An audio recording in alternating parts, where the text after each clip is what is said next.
here, oh, that point's closer to that mean.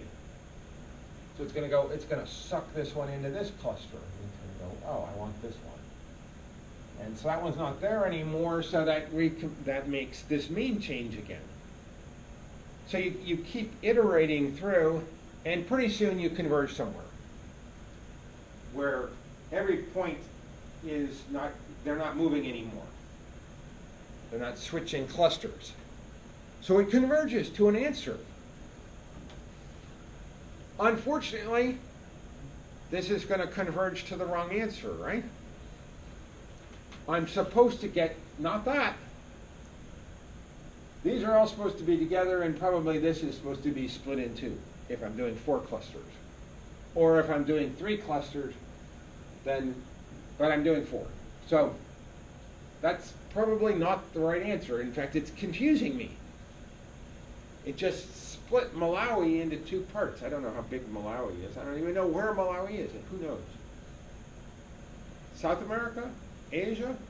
Where's Malawi? We should know this. What happened to us in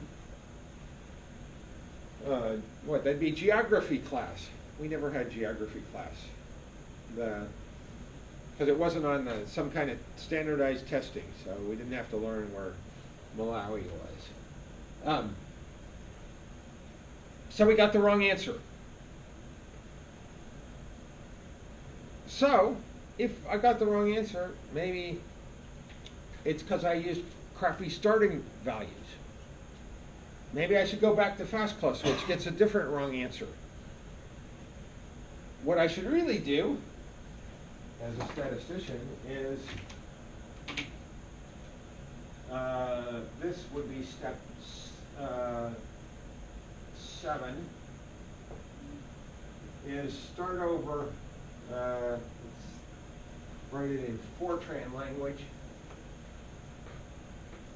go to 1.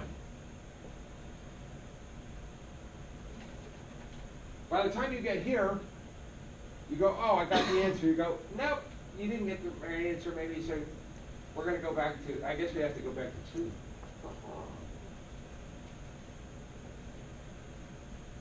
Go back to 2. By the way, this is turning into a computer program, right? I can tell the computer to do this. And so now I'm saying, well, if I'm going to go back to 2, then I get to choose again. Lovely. I'm going to go over here and choose again. And maybe I get 2 points in this cluster and 2 points in that cluster and none in that one. So, oops, converges to a crappy place again. But if I do it enough times, then there's very high probability that I'm going to pick, at some point I'm going to pick the right answer, the so-called right answer. Eventually I'm going to pick one here, and one here, and one here, and one here. And lo and behold, bing, bing, bing, bing, bing, it gets the right answer. Well, the right answer minimizes this function. I get a small value for this function because the points are all really near to their cluster. It's a much better answer than having all these points in the same cluster. The objective function is really big. When I'm going to the wrong place, I'm not getting good values here. When I randomly pick in the right place, it converges to something really small, which is what we want. So, if you can randomly choose the clusters in close enough to the right values, you're going to converge to the right place.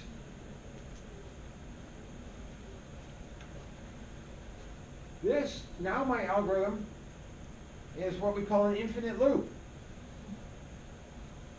And if you get your algorithm caught in an infinite loop, this is what our graduate students do all the time, because they go, well, there's no way to get out of your loop.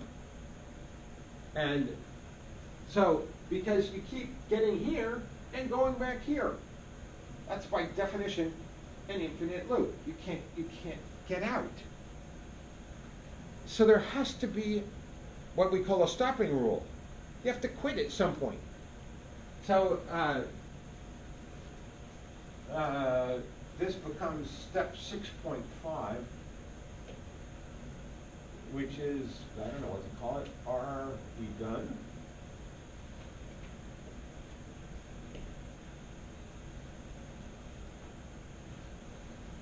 Because you need a way out of the loop. Done could be, I'm going to do this 10 times. Done could be, as long as the objective function is small, whatever you decide small is, I'm going to be done. That's a really bad exit strategy. Because how do you know what small is? You don't. So typically, are we done? Number of tries equals, what do I want to call the number of tries? T, capital T.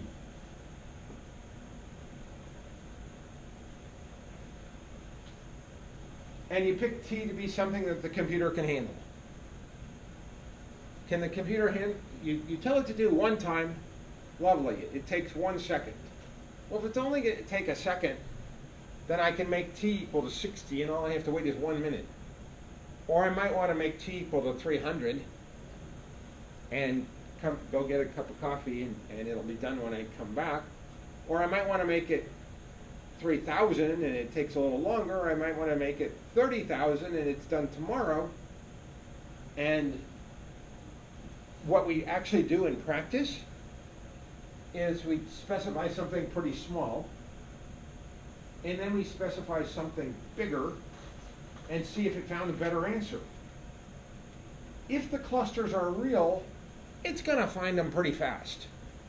The only trouble is we don't know what the right answer is. So if our situation is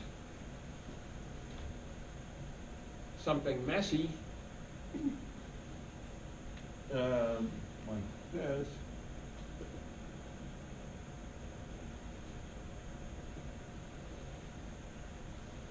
and you have to rely on randomness to get one. Oh, what happens if it's, oh, yeah, crap. Our data is really hard for k-means. For my algorithm to get that point right, I might be better using FastClass. This point, which is sitting down there, in order for my algorithm to work, has to be randomly chosen. It has to be one of the centers. And what's the probability that that will happen? Well, if I don't have too much data, and I don't in my case, sometime I'm going to randomly choose that one. In miracle of miracles, life is going to be, yeah, but then you have to randomly choose that one. And you got to get one in each of those. And doing that might be kind of hard. So my algorithm might never get the right answer. But it's going to do better than FastClass, which isn't necessarily true. If this point's far enough away, FastClass is going to make it a mean on its own, and that's good. If it gets to the right answer before it reaches T, does it stop or does it? There's no stop because it doesn't know. So you have to It only knows to stop when you met the stopping criteria. If the criteria is minimizing a function, so if calculus is involved, the stopping procedure can be you got close enough mathematically to the minimum of a function. We can measure that. And so the stopping rule for logistic regression is really simple. The answer isn't going anywhere. So in logistic regression, where you're trying to find beta hat is actually, you have an estimate, it's converging to some, I call this beta hat star. But after a while, it doesn't each step changes by a millionth of a decimal point. You go, oh, it's not going anywhere. It's done. And so that's logistic regression doesn't need to do that. Doesn't have this kind of a specified number of steps. Although, if it can't solve the problem, it'll still give you a number of iterations. I've seen that one happen in logistic regression.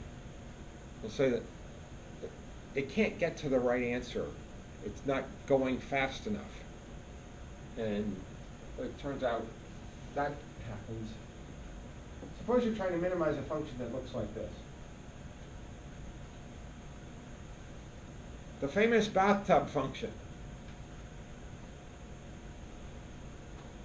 It looks like a calculus problem because it's smooth. It doesn't have any rough edges. It looks like all our calculus is going to work, and yet our calculus doesn't work. Because our calculus will start here, and it'll go, oh, I should go down here. And it'll go down here, and it'll go, oh, crap.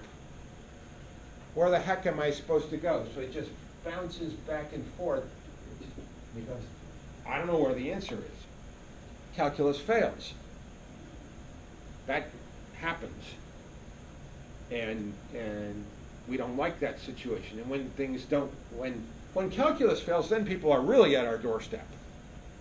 Because they don't know, do I need an algorithm to solve this? My algorithm's not going to do any better. My grid search is actually going to find the fact that this point right here happens to be the minimum. So that's good, at least it provides an answer. But in reality, the answer